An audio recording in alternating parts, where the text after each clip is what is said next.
Majority ng mga Pilipino satisfied sa performance ni PBBM ayon sa ilang surveys. Karamihan sa mga Pilipino ang kontento sa pamamalakad ni Pangulong Ferdinand Bongbong Marcos Jr. batay sa ilang surveys na inilabas kamakailan lang. Ano nga ba ang pulso ng masa pagdating sa performance ni Pangulong Marcos? Alamin natin.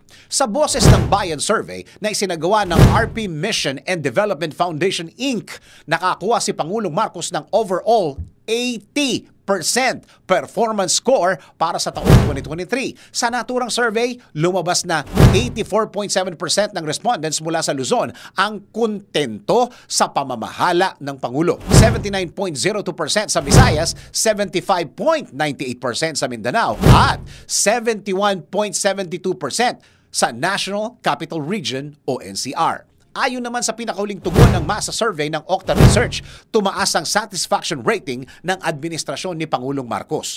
Sa survey na isinagawa mula December 10 to 14, 2023, lumabas na 59% sa mga Pilipino ang kontento sa pamamahala ni Pangulong Marcos. Mas mataas ito kumpara sa 56% na score noong October 2023. Pinakamataas ang satisfaction rate ng respondents mula sa NCR at Visayas sa 71% habang 53% naman sa Luzon. Samantala, tumaas din ang trust at approval ratings ni Pangulong Marcos sa survey naman na pinangunahan ng Pulse Asia.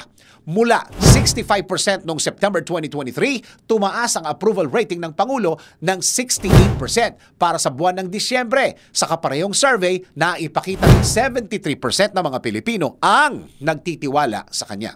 Ayon sa ulat, karamihan sa mga Pilipino ang kontento sa Administrasyong Marcos dahil sa mga ginawa nitong aksyon sa pagprotekta sa overseas Filipino workers, pagtulong sa mga nasalanta ng kalamidad, pagprotekta sa kalikasan, pagsulong sa kapayapaan at pagdepensa sa teritoryo, pagsugpo sa krimen at pagpapatupad sa mga batas.